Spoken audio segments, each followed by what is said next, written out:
Wapangaji waliokuwa wakiishi katika nyumba namba 59 iliyopo katika kiwanja namba 169, 171 na 173 Kitalu F iliyopo katika mtaa wa Mnyampala, kata ya Nyamanoro, wilayani Ilemela, mkoani Mwanza, wameomba serikali kuingilia kati na kuwasaidia kupata haki zao baada ya kufukuzwa na kutolewa vyombo vyao nje kufuatia nyumba waliokuwa wakiishi kuuzwa kwa miliki mwingine. Wapangaji hao wamedai kukumbwa na sintofahamu hiyo baada ya kukuta samani zao zikiwa zimetolewa nje, huku baadhi yao wakiwa bado ndani ya vyumba vyao kabla ya nyumba hiyo kuanza kubomolewa na dalali wa mahakama Nsombo and Company Limited. Wakizungumza kwa nyakati tofauti, wapangaji hao wanasema serikali na mamlaka husika kufuatilia jambo hili kwa karibu ili waweze kupata stahiki zao. Malalamiko yetu hapa ni kwamba sina wapangaji wa vyeo. Tumepanga hapa, mfano mimi nimepanga muda miezi 9.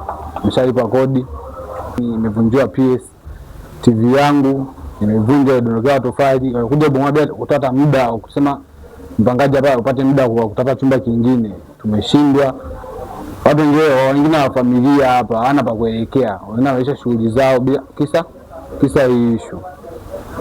Kwa hapo za kuomba ni kwamba na mwelekeo kama mimi, kwa mfano mimi hapa ni mwanachuo, mwanafunzi, ni mgeni hapa Mwanza, sina ndugu yoyote, na wazazi wenyewe nyumbani kifedha wako vizuri sana.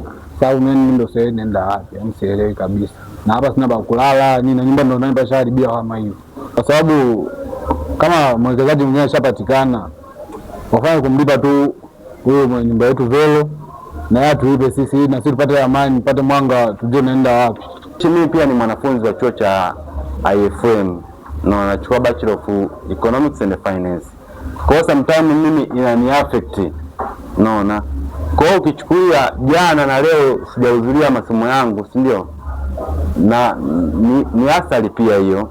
Na kwa kesho sijui nitamkaje, nitakuwa salama, mali zangu zitakuwa salama. Je, nitaendelea na masomo yangu pia? Hapana. Tangia jana yani usalama wetu ni mchache sana. Yaani inawezekana unalala kwenye nyumba imeuzuriwa bati. Kwa hiyo tunachoomba mamlaka husika ihusike. Naona kwa hiki tupate haki zetu, tujue tunaenda wapi, na pamoja na fidia, kwa sababu sisi haiwezekani tumelipa kodi labda miezi 3, si ndio?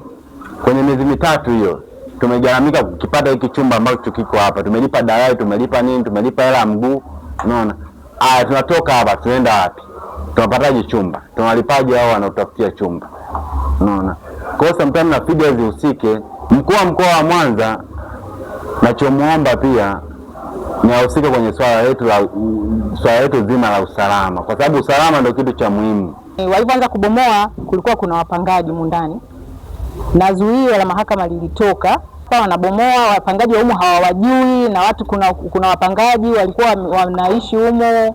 Kulikuwa kuna mpangaji mmoja ana watoto lakini wanabomoa hawajali, hawaoni kama ndani kuna watu, na hatukutegemea wala hatukutaka afikie mahali hapa. Tulikuwa tunategemea kwamba watakaa mezani wazungumze mambo yaishe, lakini mambo hayakuisha. Na ninamuomba Dorothy Gwajima asimame. Sisi ni wanawake, tunatafuta. Amepambana alivyopambana kutafuta alichotafuta, amewekeza jinsi alivyowekeza, lakini anaonekana kama anataka wamdhulumu haki yake, kwamba asipate hata shilingi 100, atoke tu hivyo, wamfukuze kama vile mbwa alikuwa amekaa hapo anafukuzwa tu toka. Ninatamani apate haki yake, yeye kama mwanamke, yeye kama mpambanaji, yeye kama aliwekeza, alikuwa na nia ya kutafuta kitu, ameweka kitu apate kitu.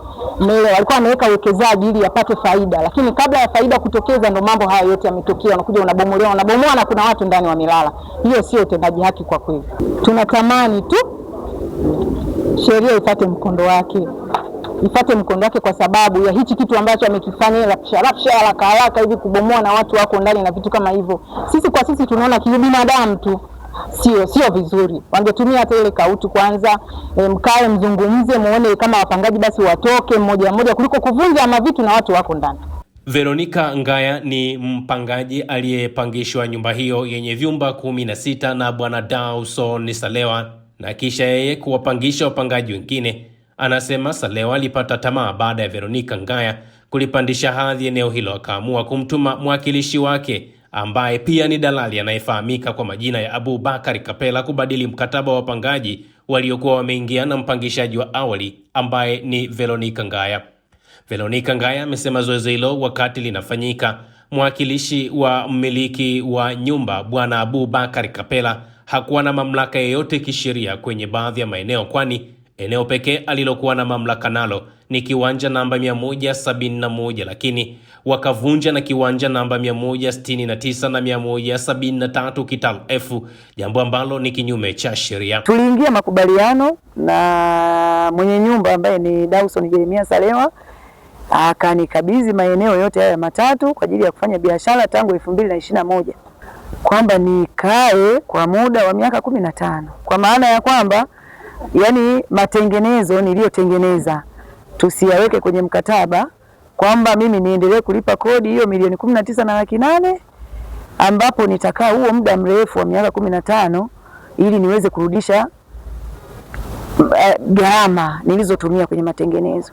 Lakini sasa cha kushangaza, nikapata notisi ya kuambiwa kwamba nihame baada ya kupata tamaa sasa eneo jinsi ambavyo nilipandisha hadhi. Hii kwanza, hii taharuki imenifanya nipoteze mwelekeo kwa sababu kwa jinsi ambavyo nilikuwa nimeamini kwamba baraza kama baraza la nyumba na ardhi likishatoa zuio, niliamini kwamba watu wangu watabaki salama ili tuweze kuendelea na maisha ya kawaida mpaka pale ambapo kesi itasikilizwa kulingana na zuio la mahakama.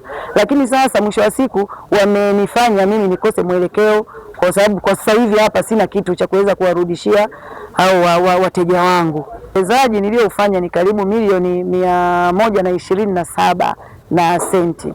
Kwa hiyo mwisho wa siku, kwa kuwa wamefanya uharibifu wa mali zangu bila mimi kuwepo, bila kushirikishwa, baraza kama baraza liweze kutufikiria ili waweze kunilipa stahiki zangu. Baada ya kuwa na mimi nimelipwa stahiki zangu, na mimi itabidi nifanyeje, niweze kuwarudishia chenchi zao ambazo zilikuwa zimebaki. Mimi nilikuwa na washauri wamiliki wa nyumba watengeneze mazingira ya kuongea na wapangaji wao pale hata ambapo itaonekana kuna labda kuna sintofahamu labda kati ya mpangaji na mwenye nyumba.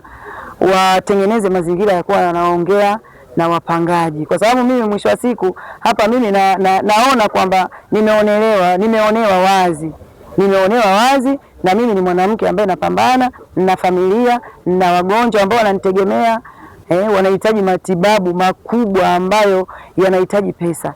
Lakini sasa mwisho wa siku unapokuja kufanyiwa uharibifu kama huu kwenye biashara, inaonekana kama ni uonevu. Kwa upande wake, mwenyekiti wa mtaa huo Bwana Moses Msholangi amekiri kufahamu mgogoro huo, kama anavyofafanua hapa kwa njia ya simu alipozungumza na waandishi wa habari. Kwa sina taarifa kabisa kwamba na nyumba hiyo imeshauzwa. Sasa ndio mama akaenda kulalamika kule mahakamani, nadhani akapata hati ya kuzuia. Ninafahamu tu kwamba alipopanga pale alifanya marekebisho fulani hivi kwenye kuboresha ili afanye zile biashara zake pale. Kwa hiyo aliingia gharama fulani hivi, ndio kukawa na mgogoro huo. Mwisho nyumba imeuzwa, mwenye nyumba kauza nyumba. Baraza la Ardhi na Nyumba la Wilaya ya Mwanza kupitia maombi madogo namba 82 ya mwaka 2026 yatokanayo na maombi namba 96 ya mwaka 2026 Mei 25 mwaka huu, chini ya mwenyekiti wa baraza hilo Paulo Slekamoi, lilitoa notisi ya zuio kwa wajibu maombi, mawakala wao au mtu yeyote anayefanya kazi kwa maelekezo yao kutomuondoa au kumbuguzi kwa namna yoyote ile Veronica Paulo Ngaya katika eneo lenye mgogoro.